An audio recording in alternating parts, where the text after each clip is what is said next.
Bonjour les amis et bienvenue dans la récolte d'ail 2020, donc la deuxième jour de récolte aujourd'hui. On est en train de préparer les tracteurs, donc on tourne avec deux tracteurs, on a le 313 avec une herme 1 rang et le 312 avec une herme 1 rang aussi, les mêmes machines.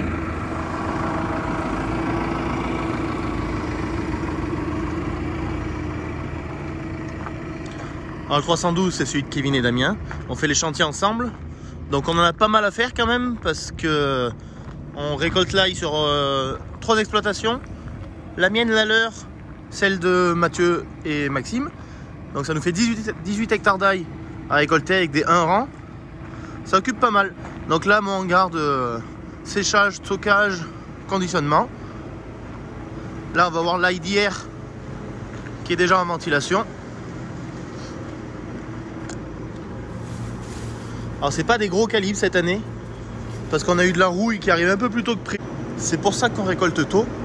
De la récolte au 1er 2 juin, c'est la première fois que je vois ça depuis que je suis installé. Heureusement que l'ail était un petit peu en avance. Donc il a eu le temps de grossir un petit peu quand même. Donc voilà le merlot qui sert à faire la manutention des palox au champ. Et le chariot pour faire la manutention des palox sous l'hangar. Donc hier on a fait quand même 3 hectares 60, non 3 hectares 40 dans la journée. On a rentré presque 2 tours d'ail. Et aujourd'hui il nous reste à rentrer pour moi 3 hectares, à peine 3 hectares, un peu moins de 3 hectares et 1,5 hectare chez Kev et Damien. Donc hier on avait des parcelles à côté de la ferme, mais là on va aller un petit peu plus loin. Donc pour amener les palox vides et repartir avec les palox pleins, on utilise le 716, le porte-caisson de Vess AC180.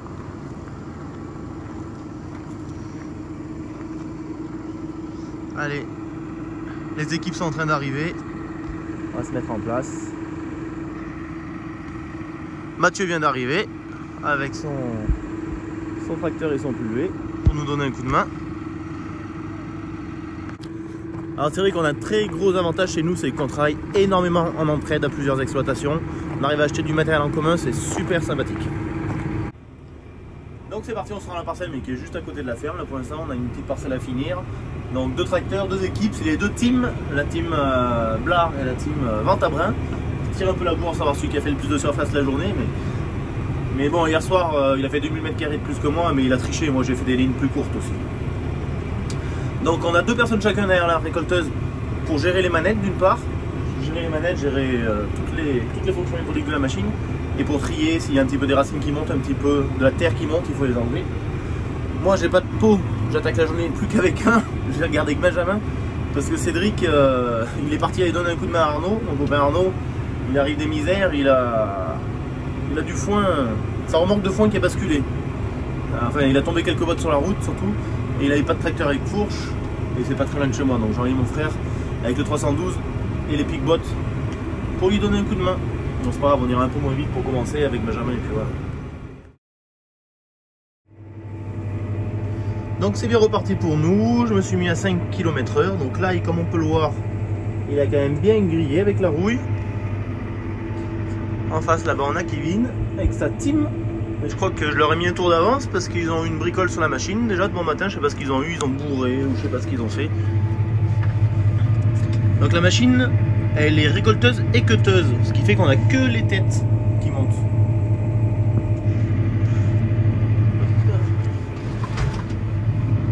Ça va dans le palox, alors au début le palox on l'incline pour que les têtes ne tombent pas de haut à l'intérieur. Alors nous on travaille au GPS RTK autant qu'Eve que moi. Déjà ça a été planté au GPS, du coup c'est génial. C'est génial parce que l'ail il passe toujours pile poil au bon endroit entre les 2 skis. Ce qui fait qu'on ne laisse quasiment aucune tête au sol. Et c'est un confort de conduite de fou. Quand on n'est pas tout à fait centré, je fais un petit décalage droite ou gauche de 2 cm et c'est parti quoi.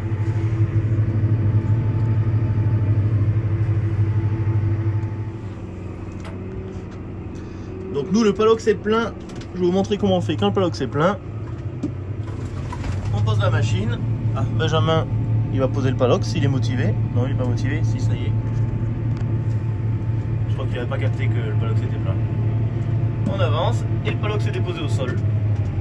ensuite je lève, j'avance un petit peu. Et Mathieu, professionnel du merlot, vient me poser un palox. T'as pu tout traiter ce que tu veux, ce matin, Mathieu?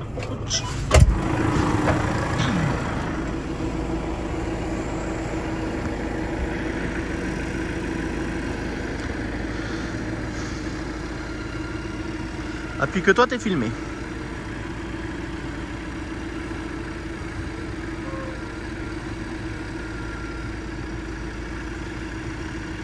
Et ça repart.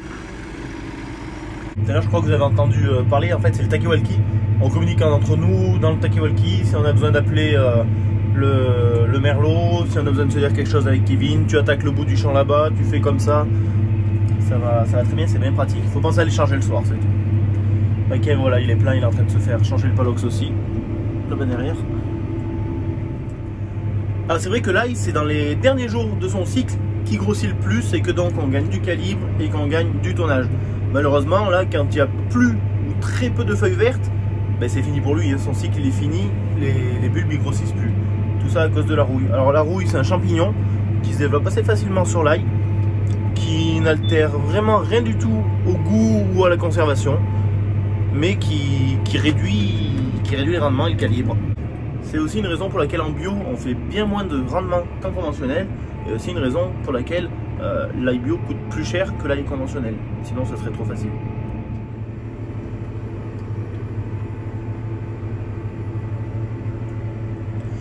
Et voilà, Kev est en train de se faire changer son palox aussi. Et ça repart.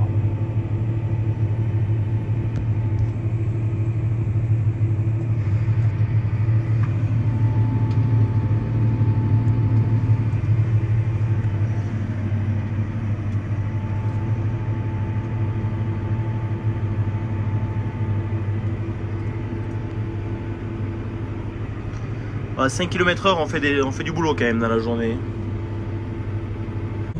Donc là, il reste quelques lignes à faire dans cette parcelle, mais je laisse Kevin finir. Moi, je vais dans une autre parcelle qui est un peu plus loin. Parce que, en fait, moi, sur mon tracteur, j'ai des pneus un peu moins larges que lui. Je suis en 340, lui, il est en 380. Ce qui me permet d'atteler la machine plus près du tracteur. Et pour détourer, on n'a pas d'autre choix que d'avoir la machine collée au tracteur. Donc c'est moi qui m'y colle, c'est moi qui détourne les parcelles. Parce que si, en fait, lui, s'il veut détourer avec ses pneus larges, étant donné qu'aussi la machine est un peu plus déportée, ben, ses pneus ils vont tomber sur un randail. Donc c'est pas le but.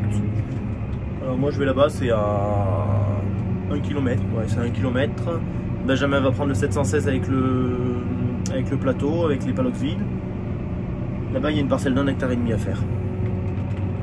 Allez, c'est parti.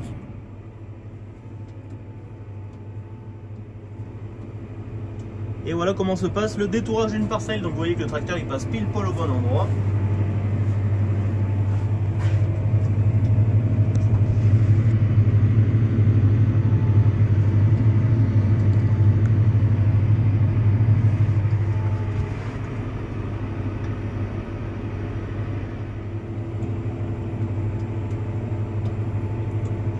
Et voilà le retour. Déjà ça fera 2 rampes détourées.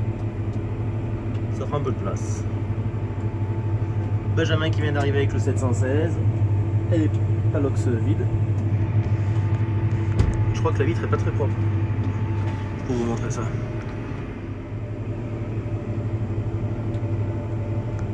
Alors voilà, après c'est une organisation, je tourne un coup dans un sens, un coup dans l'autre pour rien écraser. En fait le problème c'est que tous mes rangs ne sont pas au même écartement.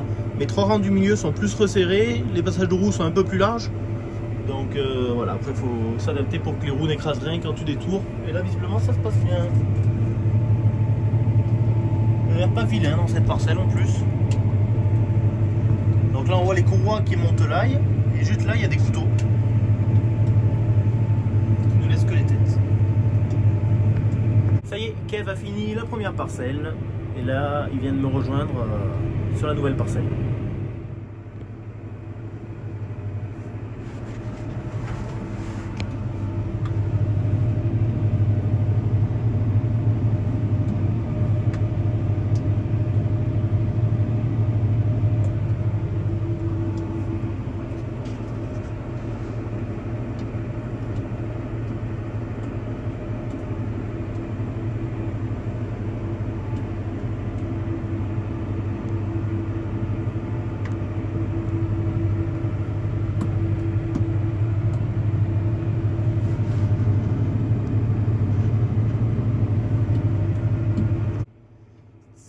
premières années, on en faisait moins déjà, et puis on tournait avec une seule machine, un rang, qu'on avait en Kuma. Et quand on s'est mis à tourner avec 2 machines, on s'est dit ça change la vie, quoi. Bientôt midi, donc on va en profiter pour les manger au resto, étant donné qu'aujourd'hui c'est la réouverture des restos. Et on attaquera à 14 h, ça nous fait 2 heures de coupure entre midi et 2, c'est pas mal. Parce que les gars qui sont derrière, c'est pas un boulot évident, c'est chapeau à eux. Allez, nous on va aller manger, on a essayé de ranger les tracteurs un peu propres.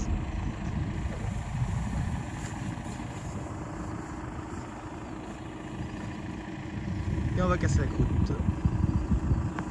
Allez, bah là il reste une bricole à finir dans ce champ, c'est Kevin qui va finir. Moi je vais détourer la dernière parcelle. La dernière parcelle, il n'y a rien d'exceptionnel. Il y a 1 hectare et c'est de la semence de ferme. C'est beaucoup moins joli.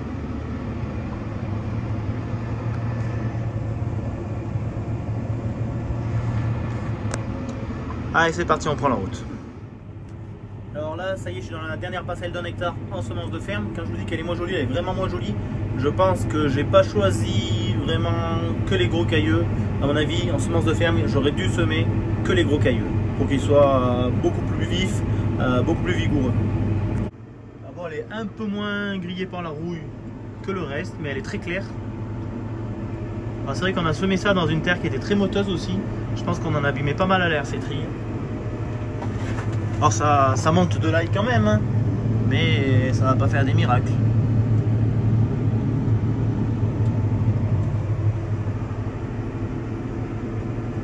On met toujours dans la parcelle de semences de ferme, ça marche à merveille.